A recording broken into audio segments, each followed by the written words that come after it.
So, my father passed away a couple of months back from a heart attack, and I recently found out about my half sister from his will. My mother had passed away when I was in middle school, so everything that my father had was to be divided among three people, my grandmother and my sister. For the record, I had no idea that this person existed until a couple of weeks ago when my lawyer was discussing it with us. But apparently she was around my age, and my father had been taking care of her financially ever since she was born. I'll refer to her as Erica for the purpose of the post. So I am 31 years old and she is around 28. After a long discussion with my dad's lawyer, I learned that my father had had an affair with a co-worker for a couple of months, and he had wanted to end the affair, but then she got pregnant and she wanted to keep the baby. So he decided to step up and be there for her as the father of the baby. He paid child support and would meet her occasionally on alternate weekends. We were not aware if my mother knew about it or not, but it doesn't make a difference anymore, since the fact of the matter was that after so long, I found out that my dad had a lot of skeletons in his closet. Even though he is gone now, and I should probably just forgive him because he was always there for me in spite of everything that I know now, it just feels like I didn't know him at all. It was a bummer for me, I'm being honest. I am aware that I should let it go, but it's just a very difficult thing to come to terms with. Anyway, when my dad's lawyer asked me if I wanted to have any sort of contact with Erica, I told him that I would think about it and let him know.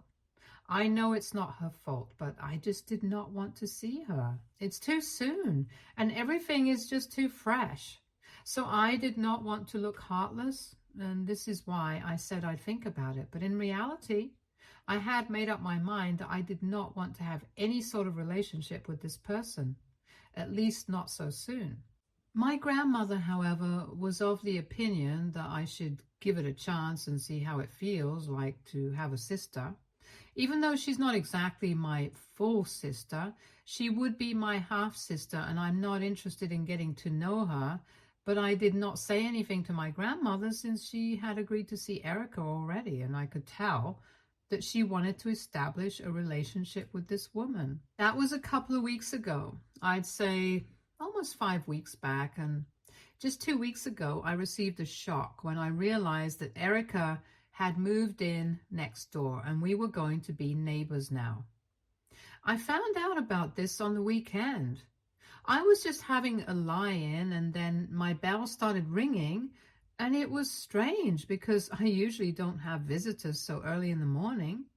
But then I opened the door and I found Erica standing outside. Now, obviously, when I had found out about her, I had stalked her on social media and I knew how she looked. But I did not expect her to be standing right outside my house, and when I saw her, I literally had nothing to say because I was in shock. But she seemed very happy to see me and said that she had come all the way from New York, where she had been living for the past couple of years, to meet me, and had even rented the house next door because she wanted to live close to me. She introduced herself and said that she and her boyfriend ran a PR agency for social media creators, and they had a bunch of money. And then it made sense how she could just afford to fly down here and rent a house just because she wanted to bond with me.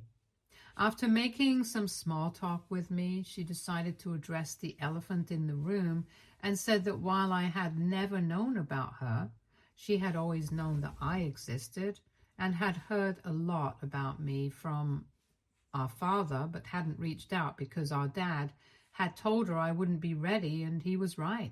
I still wasn't. It still felt weird to address him as our dad, but anyway, I was very awkward around her in the first place because I was not expecting her. And on top of that, she seemed so excited to see me that I felt like a bad person for not wanting her around. Besides, she had come all the way from New York and had rented the house close to me when she could still be living with her boyfriend in their nice house, which I had seen on social media. So she was doing all of this for me, and I didn't even want to be around her, which made me feel bad, so I decided to give it a shot and was nice to her. She told me that after I had told our dad's lawyer that I wanted some time to think about whether I wanted to have a relationship with her or not, he had refused to give her my address. But she had been talking to our grandmother, and apparently she was the one who had suggested this whole idea and even given her my contact info and my address so she could surprise me and so that we could bond with each other. I was not happy that my grandma had done that because she knew that I was still thinking these things over. I had not come to a decision yet, so she had no right to just give out my address like that. But anyway, after I spent that morning talking to Erica, I thought that I might give our relationship a chance because surely, if she was putting in so much effort to connect with me, she couldn't be that bad of a person. Last week, when we met for the first time, I thought she was nice and sweet, and I thought that maybe we could get to know each other over the course of the next couple of months because she had said that she was sick of living in New York and their business was at a stage where it was pretty much running itself. And everybody worked from home anyway, so she could just move down here to be closer to her mother and also to me and her grandma. I was a little intimidated by the thought of having to live with her as my neighbor, but I started feeling guilty about it almost immediately, seeing how nice she was being to me. So I told her that it would be a fantastic idea.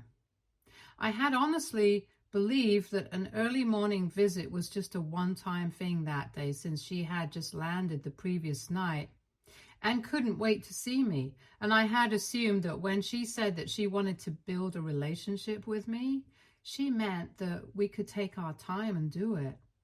But something really weird started happening, and she started showing up at my house every other day. Every morning, she would show up with something for breakfast, and I would be forced to have breakfast with her, even though I'm really not a morning person. And I prefer being alone for my morning coffee so I don't have to talk to anybody and I can just be with my thoughts for a while. But she would show up with either donuts or bagels and coffee for me. And then she would start talking every morning. And then I would leave for work just to get away from her.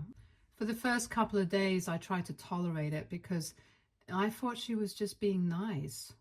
But then, after almost 4 days, she started showing up at my house after I came back home from work as well.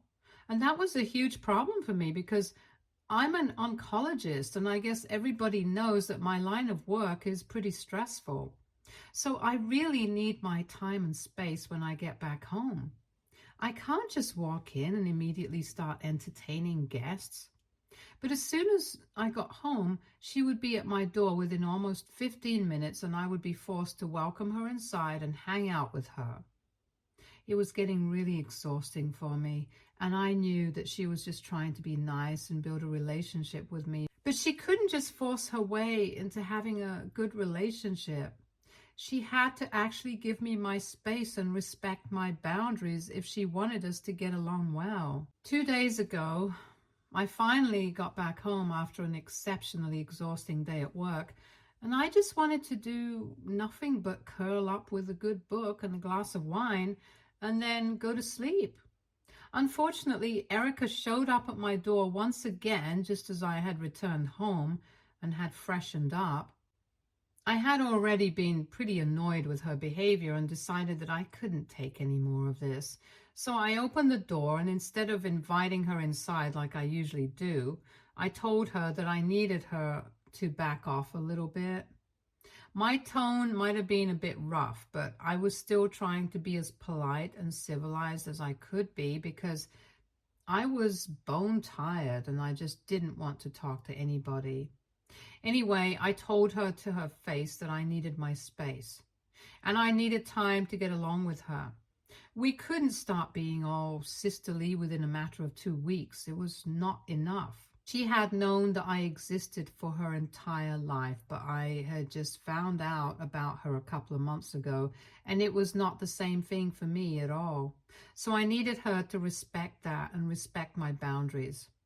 I told her that she would still be welcome to hang out at my place on the weekends, but on the weekdays, after I had come back home from work, I just did not have the energy to deal with anything, and I wanted to just relax. I told her that I hoped she would understand where I was coming from, and she said that she respected it, and after she left, I finally shut the door.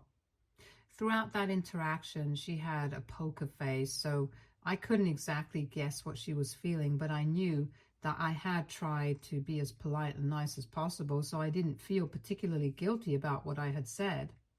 However, yesterday I received a phone call from my grandmother, and she expressed how disappointed she was in me because of how I had treated Erica. She said that the poor girl was just trying to be nice to me and make up for lost time, which is why she was so insistent on spending as much time with me as she could, because in a couple of weeks she would still have to go back to her boyfriend and wrap everything up in New York so she could move back here permanently. And she seemed really excited about having a sister, finally. So she was just trying to get to know me, and instead of appreciating that, I had told her to back down. I thought that my grandmother was being a bit unfair, and I told her that I just wanted space, and I wanted to respect my boundaries, and that was it. I was still open to having a relationship with her, just not one that was moving so fast. I tried to explain that to my grandmother, but she just said that I owed Erica an apology because apparently she was crushed after what I had said, and she felt like she had forced her company onto me when I did not appreciate it. Here's the thing. I can understand why Erica would not understand why I said what I said, since it's not really been that long that she has known me. But my grandmother has known me for my entire life, and I felt like at least she should understand where I'm coming from. Everyone who knows me knows that I am a total introvert, and I really don't like spending time with people. I would much rather be on my own, and it's not a thing about being superior. I just like spending time by myself and occasionally with my friends. I am not in a place where I can call her my friend because honestly, she has been nice to me, but whenever she comes over, she just talks about herself and her life. And it just gets kind of boring after a while because I don't even get to talk. I don't understand how she expects to get to know me better if she's doing all the talking. But anyway, that's not the point right now. I am an introvert and I'm in my 30s right now. I really just need my peace and quiet, and I would expect my grandmother to understand that. Instead, we ended up getting into a fight over the phone because of this, since she had taken a very accusatory tone with me and was acting like I was trying to hurt Erica on purpose. She expected me to apologize for what I said, and I told her I was not apologizing for having boundaries. So she told me that since I was intent on being on my own, she thought it would be for the best if she cut me off as well, since she didn't want to bother me too much. I thought that it was very hurtful, since she was basically threatening to cut me off if I did not play nice with Erica, even though she was kind of getting on my nerves. But now I've thought about it, and I don't know what to believe anymore. At the end of the day, Erica was actually just trying to be nice to me, and I'm the one who slammed that door shut. And after that fight with my grandmother, I feel like even more of a jerk for what I did. I just don't know what to feel anymore. But at the same time, I feel like somewhere my actions are justified. I don't want to speak to any of my friends about this at the moment because I need an unbiased and objective opinion, and that's why I'm on Reddit, I guess. So AITA for telling my half-sister to back off and telling her that I need my space and I can't hang out with her every day. Update 1.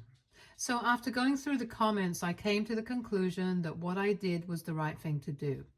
I need my space and time to process everything that I've learned.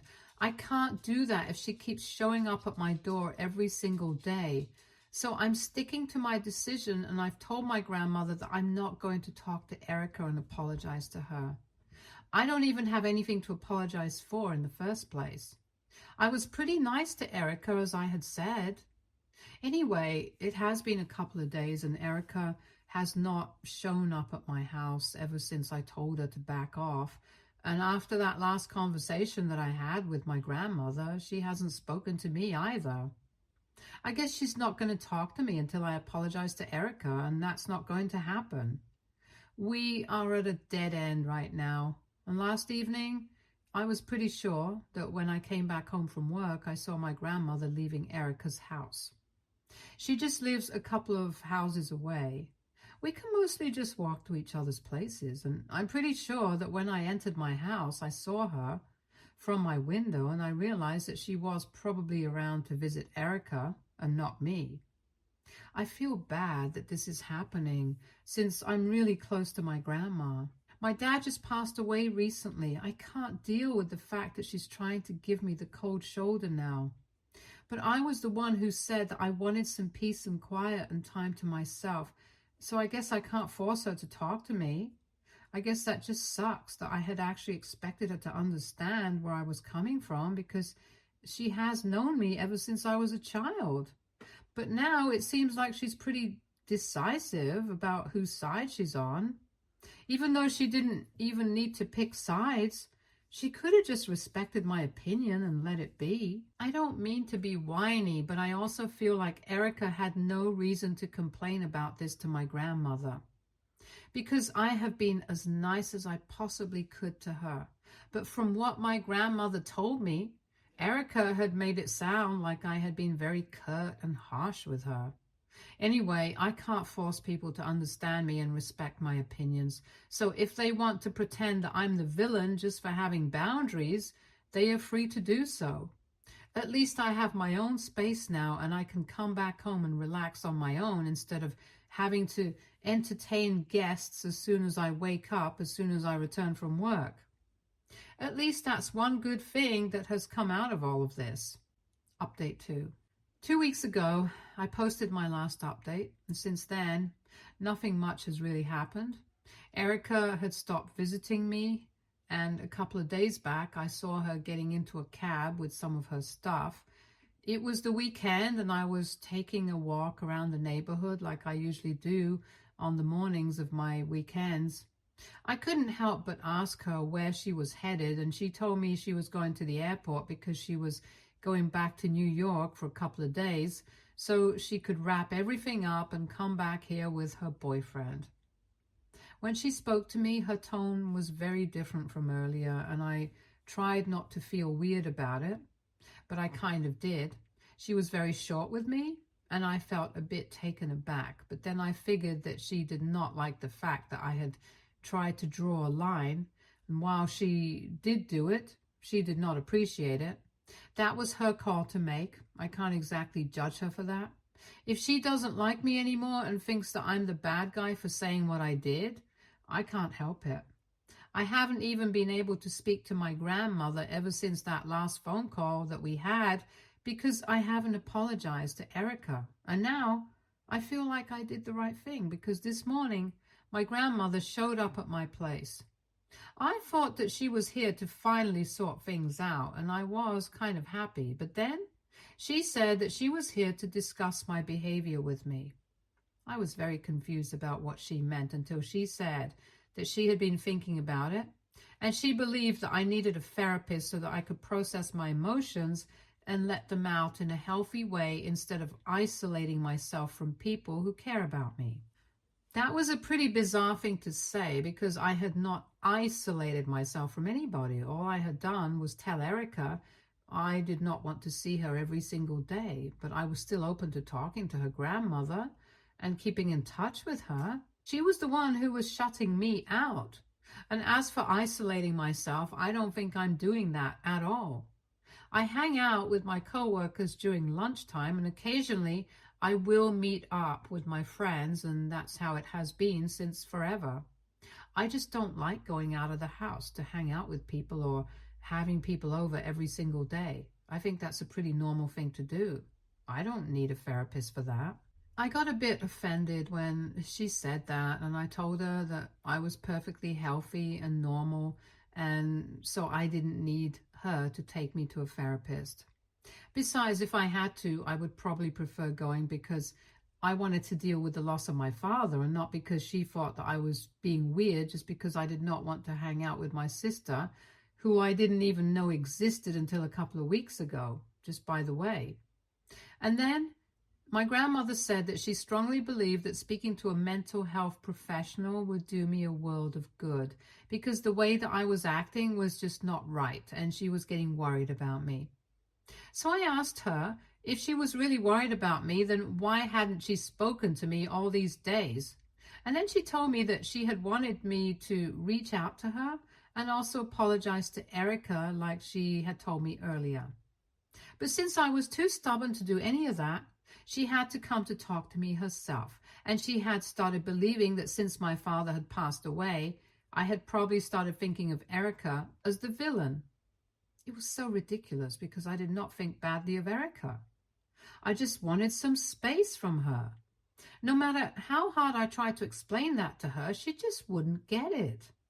On top of that, she started talking about how concerned she was about me and said that if I continued acting like this, I would be left with nobody in the end. I finally snapped after that and told her that I pretty much had nobody from my family left to count on since both my parents were gone now, and she too believed that I needed help, but wasn't willing to actually talk to me. So I wasn't too worried about being on my own anymore. Then I told her that I had to leave for work and I was getting late, so she left and that was it. I had a pretty exhausting day at work as well because I was in such a terrible mood. I feel like both my grandmother and Erica are taking things too far and are trying to make me feel guilty for no reason. Today, I was feeling so annoyed that I finally ended up speaking to a couple of my friends about what had happened and told them everything. After listening to me, most of them were of the opinion that I did not do anything wrong. I was nice to everybody. I just made it clear that I needed some space. There's nothing bad about it. And if somebody feels offended by that, they don't deserve a place in my life at all. And if my grandmother thinks that there's something wrong with me mentally, she can go on with that belief and continue to make me seem like the bad guy. I really don't care anymore because I'm done dealing with such immature, weird people. Update 3. 3 days have passed since my last update, and a lot of things have happened since then. Like I had said, my grandmother wanted me to speak to a therapist so I could sort out my feelings, even though I was pretty clear about what I had wanted. Anyway, she did not say anything to me that day, but the next day she started texting me again and sent me a list of therapists around me and even ones who would conduct therapy sessions online. The implication that there had to be something wrong with me for not wanting to entertain Erica every day was getting on my nerves, so I didn't block her, but I muted all her notifications and I haven't responded to her since. And after what I just found out, I hardly think that I will. Anyway, yesterday while I was at work, my dad's lawyer called me and said that he wanted to discuss something with me. So we got on a call a couple of minutes later. He told me that my dad's affair partner from earlier had said that she wanted to speak to me. Initially, he had told me that Erica's mother had no interest in speaking to me, but Erica wanted to build a relationship with us. So now, her sudden change of heart came as a surprise to me. I thought that it would have something to do with my behavior with Erica, and I thought that she was going to berate me just the same way that my grandmother had, and I really didn't need any more of that. So my first impulse was to say no, because I really didn't want any more drama. But then, my dad's lawyer said that he thought that I should speak to her since when she had called him, she said it was pretty urgent and she needed to discuss it with me immediately. That got me thinking, and I told him to give her my phone number so that she could call me. Half an hour later, she finally called me up, and after introducing herself, she came straight to the point. She told me that she and her daughter had always known about me, and she was sorry about the passing of my father, but she had recently found out from Erica that I thought my grandmother had no idea about the affair until recently. And I believe that she had found out at the same time as I did. She wanted me to know that my grandmother had known about all of this and had been a very active part of their life so far. She told me that my grandmother was lying to me about everything, and when she found out about it, she decided that she couldn't keep her mouth shut about it because she thought it was wrong on several levels. When she told me all of this, I felt incredibly betrayed because my grandmother had known that I had a sister, had never bothered to tell me anything. And on top of that, I have to hand it to her. She was a great actress because she didn't even let me guess that she might have known Erica just as long as she had known me. Erica, too, had lied to me about everything, but I was not as hurt about that as I was about my grandmother lying to me because I had barely known her. I thanked Erica's mother for telling me the truth, and then I hung up. After this, I was pretty determined never to speak to my grandmother or Erica ever again because both of them knew the truth, and I had been kept in the dark. I think that if anybody really needs therapy, it's the two of them, not me. It's very obvious that the two of them are a team, and everything makes sense now. So while I have still not blocked either of them, I'm definitely going to make sure that I don't have to speak to them again. I'm still trying to process all of this and come to terms with it. I guess that I was right when I said I pretty much don't have anybody in my family that I can count on. It sucks that literally everybody I have known has been lying to me for so long, and wouldn't be surprised if I found out that my mother had also known about the affair. Anyway, anybody who wants a summary of what I have said is basically that I have a family of liars. And I know I can't trust anybody ever again. Update 4. Hi, a couple of months have passed since my last update. I have remained in no contact with my grandmother and Erica. She lives right next door with her boyfriend, but we don't even say hi to each other, and I'm fine with that. In fact, I actually pray for that because all of them are liars, and I don't even want to have to see them. But unfortunately, she already rented that house, and I don't have a say in it. My grandmother visits Erica quite frequently, and she hasn't bothered to reach out to me after I cut her off a couple of months back after I found out the truth about her. Initially, I used to feel really bad about it because I felt like I had no family left. But honestly, after a while, I came to terms with it. I realized that having no family would be better than having the kind of family who lies to you and never respects you. At least I have my friends with me, and I know for a fact that they are always going to be there for me so far. They are the only people who I have been able to count on. My life is honestly going great right now, and I'm cool with everything that has happened. I'm willing to put the past in the past and move on. Stay tuned for more stories from Argo Relationships.